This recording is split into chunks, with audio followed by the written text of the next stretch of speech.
Ferrari by the way, এটা কি the Rolls Royce? এটা হইতেছে সব কিছু অ্যানালাইসিস করে দেখলাম এটা তার কোনো অপশন নেই, মানে সঙ্গে সঙ্গে কাস্টমার চলে আসছে, মানে পড়তে মারতেছে এটা কোন আমলের গাড়ি? বাই দ্য ওয়ে এটা কি ম্যাস্ট্যাং? গাড়ি তো আমি এখানে আনি নাই, আসলো কীভাবে? বেসিক এন্ট্রি লেভেলের একটা ভালো একটা গাড়ি, আর কন্ট্রোলিং থেকে বিএমডাব্লিউ ফিল আসতেছে। The legendary car supra MK4 এই সাকলাম ডাবল নোট করো 15,124। না ইন্টেরিয়রে সাউন্ড ক্যান্সেলেশন নাই, বার্গেনিং করে দেখতে পারি। হাইওয়েতে করতে ইচ্ছা করতেছে, ভালো একটা গাড়ি, আর কন্ট্রোলিং থেকে বিএমডাব্লিউ ফিল আসতেছে। এটা ঘাটের মতো দেখতে দিতে হবে। ডিলারশিপের নাম তো আমার যেহেতু ডান, তো আমরা এখানে আমাদের ছোট্ট একটা কোম্পানি দেখতে পাইতেছি। কোম্পানির অবস্থাটা খুব ভালো না, ময়লা আশেপাশে অনেক বিচ্ছিরি অবস্থা হয়ে গেছে। তো আমাদের এখানে মেইন কাজটা হবে কার কিনে কার বেচা। তো এখানে সেকেন্ড হ্যান্ড কারও আছে, ফার্স্ট হ্যান্ড কার একটু সোর্স করতে হবে, বাট সেকেন্ড হ্যান্ড কারটা এই শহরে বেশি সেল হয়। তো এই শহরে আমরা চলে আসলাম। আগে আমরা চলো সাফ সাফাই করে নিই।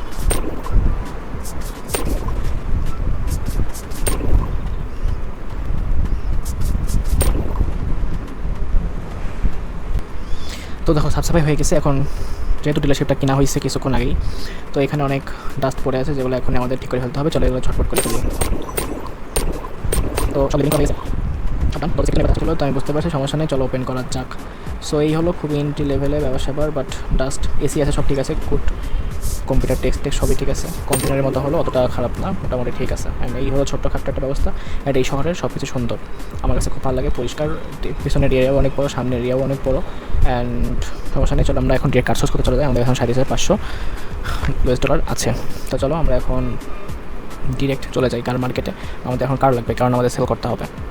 চলো যাওয়া যাক। কার মার্কেট অলরেডি তোমরা এই সম্পর্কে জানো, আমি আগে এই জিনিসটা বিস্তারিত ব্যাখ্যা করেছি, সমস্যা নাই। কার মার্কেট দেখো, কার মার্কেট তো আগে রাস্তাটা পার হইতে হবে দেখে শুনে। চলো আমরা দেখে শুনে দেখে নিয়েছি, চলো রাস্তাটা পার হওয়া হচ্ছে সুন্দর মতো। অ্যান্ড এখানে অনেক হাই এন্ডের গাড়ি আছে। বাই দ্য ওয়ে এটা কি তোমরা চিনতে পারছো এটা কি গাড়ি? ফেরারি, মডেলটা আমার জানা নাই এই মুহূর্তে। তো এটাও নর্মাল একটা গাড়ি। বাই দ্য ওয়ে এটা কি the Rolls Royce? Maybe ghost, maybe spectre, তো না ঘোস্ট মডেল হবে। তো এইটা কি ভক্সওয়াগন, ঠিক আছে। এগুলো সবই আমার সাধ্যের বাইরে। এই কারটা মনে হয় একটু চড়া বাংলার তালি দেওয়া, এই জন্য এরকম, ঠিক আছে, এটা আমার সাধ্যের মধ্যে নেই। অ্যান্ড তোমরা নিশ্চয়ই জেনে গিয়েছো এটা কি, the legendary car supra MK4 special edition. Colour দেখেই তোমরা বুঝতে পারছো একদিন এই গাড়িটা আমার হবে ইনশাল্লাহ। তো চলো সমস্যা নেই, অ্যান্ড আমার সাধ্যের বাইরে এগুলো, ঠিক আছে। জানতাম এরকমটাই হবে, বাট এটা দেওয়া পসিবল না। অ্যান্ড তোমরা দেখতেই পাচ্ছ এখানে the legendary supra MK4। Okay bye bye, আপাতত আমরা সামনে দেখবো। অ্যান্ড এখন মার্কেট অ্যানালাইসিস করে আমি যেটা বুঝলাম, সুপ্রার দাম অনেক বেশি। এইটার দাম কত দেখি তো, আউট অফ 1 লাখ চাচ্ছে, তারও বেশি। তো এইটার দাম কত আপু? 46,000। বার্গেনিং করেও আমার রেঞ্জে আসবে না, কারণ কিছু টাকা আমাকে রেখে দিতে হবে কার ওয়াশ এক্সট্রা খরচের জন্য। এটা তো প্রশ্নই আসে না, ফেরারি তো প্রশ্ন আসে না। তো চলো আমি ডিরেক্ট ভাইকে জিজ্ঞেস করে নিই। তো 15,000-এর মধ্যে হয়ে যাচ্ছে, আমরা একটু বার্গেনিং করে দেখতেই পারি। তো ভাইয়া লাইক করে নেই, তো ঠিক আছে। 15,303 চাচ্ছে না ভাই, একটু বার্গেনিং করতে হবে, এটা হয় না। এ তো ঘাটতেটা মনে হচ্ছে দেখতেছে ভাই, মানতে চাচ্ছে না, এত ভালো ভালো অফার দিচ্ছে মানতে চাচ্ছে না। আচ্ছা তোমরা কি একটা জিনিস খেয়াল করলা, আমি বলছিলাম $15,124, রাইট? হ্যাঁ, আর এ বললো কি ওকে ব্যাড অফার, 10K লিখছে $15,055। তো কথা হইতেছে, তেলামি করতেছে, কী বলবো, মানে ও বললেই হয়ে গেল, মানে বলাটার কাছে মেইন বিষয়, দাম তো আমার তো কমাইছে, তাও তেলামি করতেছে। সমস্যা নেই, আমাদের এখন প্রথম তেলামি সহ্য করে নিতে হবে, এটা কোনো সমস্যা নেই। চলো আমরা বাই করে নিই। কিন্তু আমার কাছ থেকে টাকা নিল, কিন্তু আমার বলাটাই 15,124। তো যাই হোক সমস্যা নেই, এটা আমারই কোনো ফ্যাক্ট না। তোমরা নোট করো 15,124। এবার আমি দেখাবো আমি এখান থেকে লাভ কত করলাম। এখন কার্ডটাকে ভালো করে দেখে তো নিতে হবে, কেনার আগে দেখতে পারি নাই, কারণ আমার কাছে অনেক কম বাজেট তখন ছিল। রিপোর্ট মোটামুটি দেখা গেছে, তোমরা দেখছো। অ্যান্ড অনুমান করে নিয়ে নিতে হবে, এটা কিছু করার নেই। তো আমরা টো করতে পারবো না, ড্রাইভ করে যেতে হবে। সাউন্ডটা বেটার আছে। অ্যান্ড গাড়িটা চলে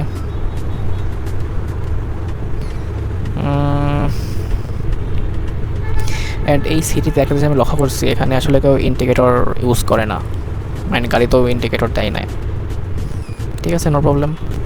আর অন্যান্য সিটিতে দেয়।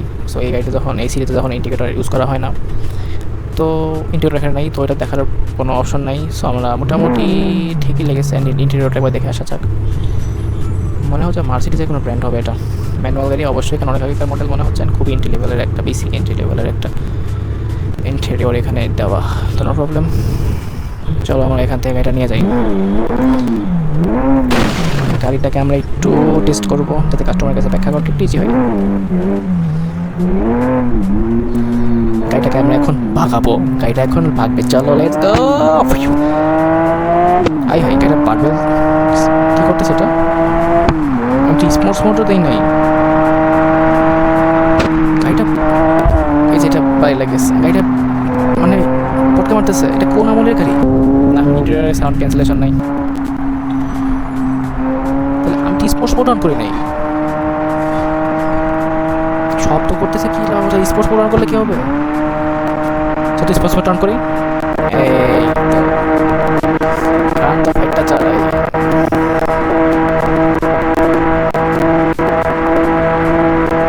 না, ভালো আছে, কন্ট্রোলিংটা ভালো। না, এটা জোস, এটা জোস।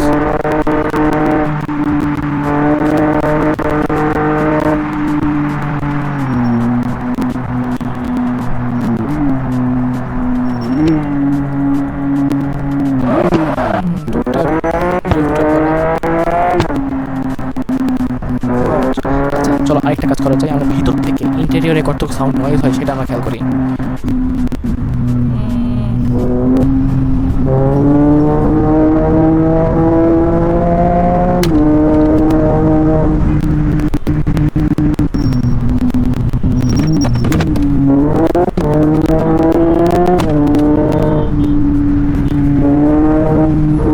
এত জোরে সাউন্ড করতেছে, এত পার্পল দিচ্ছে, মনে হইতেছে এক আমলের, ভিনটেজ আমলের অনেক ভালো একটা গাড়ি। আর কন্ট্রোলিং থেকে BMW ফিল আসতেছে।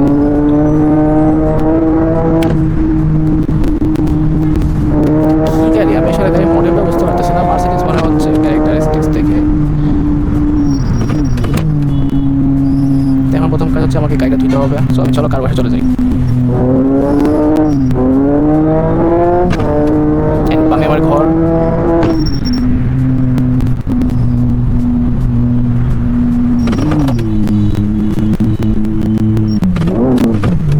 গাড়ির অ্যাকশন ভালো। আমি জাস্ট চুপ হয়ে গেছিলাম গাড়িটার মধ্যে বসে। অ্যান্ড কন্ট্রোলিংটা এত ভালো ছিল, মানে কি বলবো, আমার কাছে বলার কোনো ভাষা নাই। আচ্ছা, কেমনে ধোবো এখান থেকে? আমি ধোব হয়ে গেছি নাকি?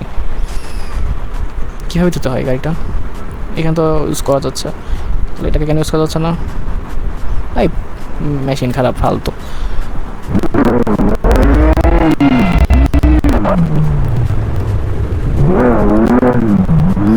চলো, যেখানে মেশিন ভালো আমরা সেখানে যাই। তো এখন এখানে আমরা মেশিন ভালো বেসিক কারটা ওয়াশ করে নেওয়া যাইতেই পারে।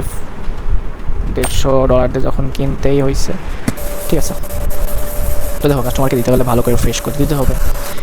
প্রথম কারটা আমরা সোর্স করছি, ভালো করে ফ্রেশ করে দিচ্ছি, টুকটাক সমস্যাগুলো সমাধান করে দিব, অ্যান্ড কাস্টমারকে হ্যাপি রাখার চেষ্টা করব। তো দেখো কী পরিমাণ ডাস্ট ছিল, অ্যান্ড আগের লুক আর এখনকার লুক কতটা সুন্দর লাগছে দেখো না।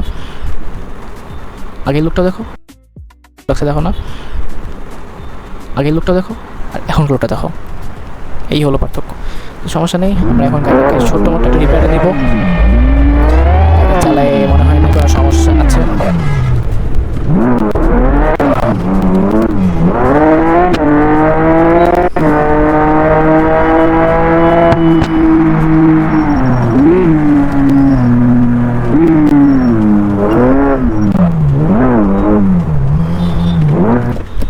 আসো তাহলে, হ্যাঁ bro, please repair the car.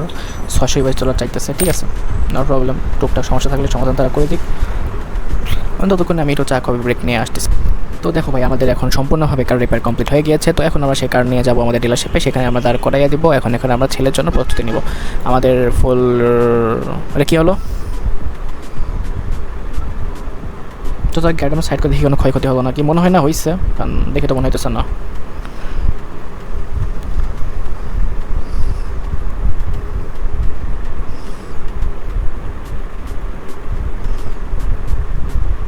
তো দেখো আমরা ছোটোখাটো দেখতে পাচ্ছি, তো ওটা বেশি কিছু ছিল না, ওটা জাস্ট ফিটিংয়ের একটা কস্ট ছিল, এটাই ছিল আমার। আচ্ছা এখানে কোনো খালো জাতীয় জিনিস কি হয়েছে?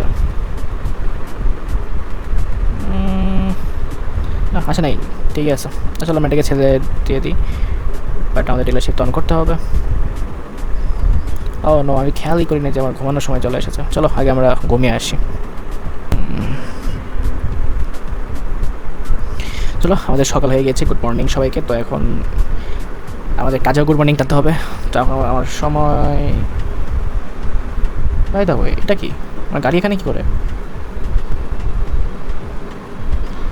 না এখন শোরুমে সাবধানে থাকতে হবে, গাড়ি তো আমি এখানে আনি নাই, আসলো কীভাবে?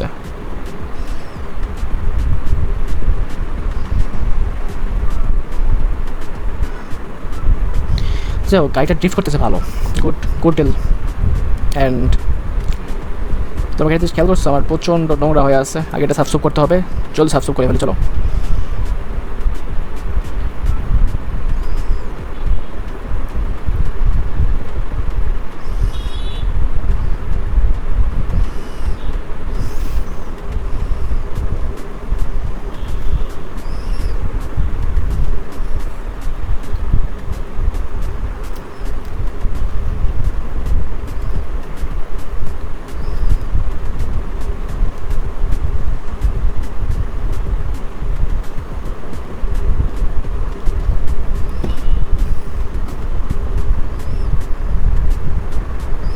তা দেখছো ড্রিফটিংটা করছে কীভাবে? গাড়ি তো খুব, মানে গাড়িতে পুরো বিএমডাব্লিউ ডিএনএ পড়া মনে হচ্ছে, কিন্তু বিএমডাব্লিউর কার তো এটা না।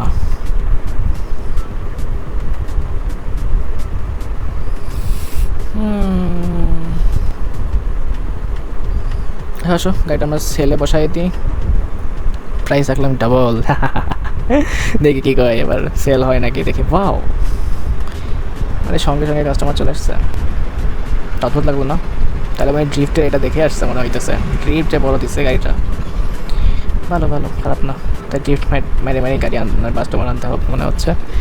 ওকে ঠিক আছে, কাস্টমার চাইতেছে, আমি তাকে 16,000-এ ডান করে দিই, মানে 16,000 সামথিং, বাট বার্গেন তো করতে হবে।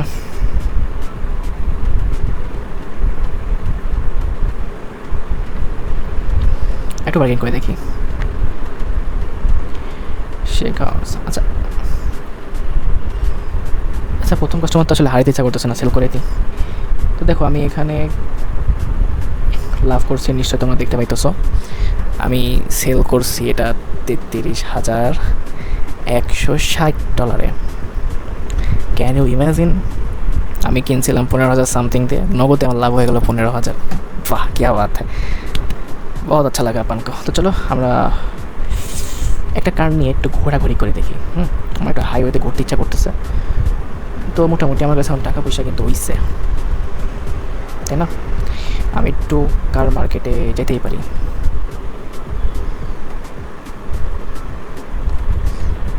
তো দেখি এখানে আমাদের কী কী গাড়ি পাওয়া যায়। সো মিনি কুপার আছে, ভিনটেজ কিছু কালেকশন আছে। বাই দা ওয়ে, এটা কি ম্যাস্ট্যাং? ম্যাস্ট্যাং জিটি আছে এখানে, তো এটা দাম মনে বেশি হবে, শুনে দেখি। 67,000, বাট এটা আমার আউট অফ, আমি একটু বার্গেনিং করে দেখি, বাট বার্গেনিং করার লাভ নেই, আমাকে এখান থেকে কুইট করতেই হবে, কারণ বার্গেনিং করে পসিবল। আমার সব অনেক ফেভারিট একটা গাড়ি জি ওয়াগন, ইনশাল্লাহ একদিন এটা নিব, একদিন এটা অবশ্যই আমরা নিব, একদিন এটা আমরা অবশ্যই নিব, একদিন এটা অবশ্যই নিব, আসতেছি খুব জলদি, নো প্রবলেম। তো এখন আমার মনে হইতেছে সব কিছু অ্যানালাইসিস করে দেখলাম এটা ছাড়া কোনো অপশন নাই, দেখে এটা দাম কত চাই। ভিনটেজের দামও অনেক বেশি ভাই, অনেক বেশি। না ঠিক আছে, এটা সিলেবাসের মধ্যে পড়ছে, একটু বার্গেনিং তো করা বানতা হ্যাঁ, নিয়ে নিই, আমার কোনো ফ্যাক্ট নেই, এই গাড়ি একটু ওভার স্পিডিং করা যাইতেই পারে। দেখি এটার মধ্যে কি পারবেলের ডিএনএ আছে নাকি, মানে বিএমডাব্লিউ ডিএনএ আছে নাকি, বাট এটার স্টার্টিং পাওয়ারটা খুব কম মনে হচ্ছে আমার কাছে। তো না, এটা পুশ করতেছে না, এটা শুধুমাত্র চলাচলের জন্য, তো এটা নিয়ে ঘোরার কোনো ইচ্ছা আমার নাই। খুব বোরিং একটা কার আমার কাছে লাগতেছে, এটা খুব বোরিং, মানে বলতে পারো বাপদাদাদের মতো চালানোর গাড়ি এটা, তো এটাকে ওয়াশ করে আমি এটা সেল করে দিব।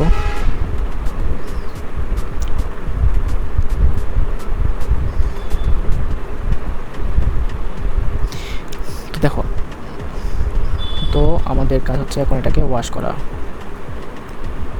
তোমরা কিন্তু অবশ্যই কেমন করবা, আমি কয়টা সব নিতেছি, হ্যাঁ সব মিলাই আগে একটা $16,000 মতো আমার মোট খরচ হয়েছে, ঠিক আছে। এইটাতে আমার মোটামুটি $20,000 মতো খরচ হবে বলে আশা করতেছি। অ্যান্ড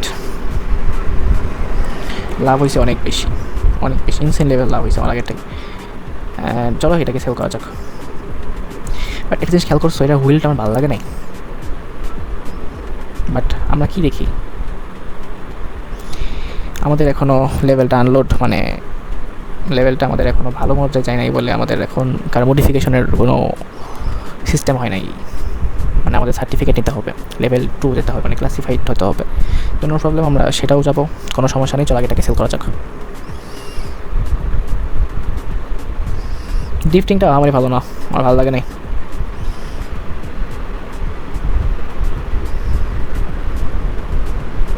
চলো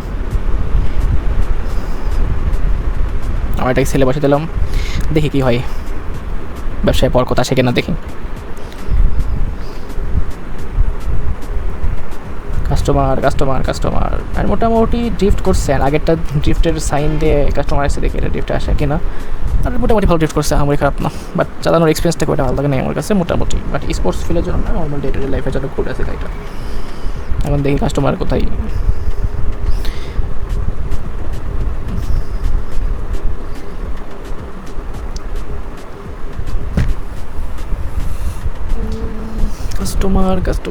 কাস্টমার তো আসে না।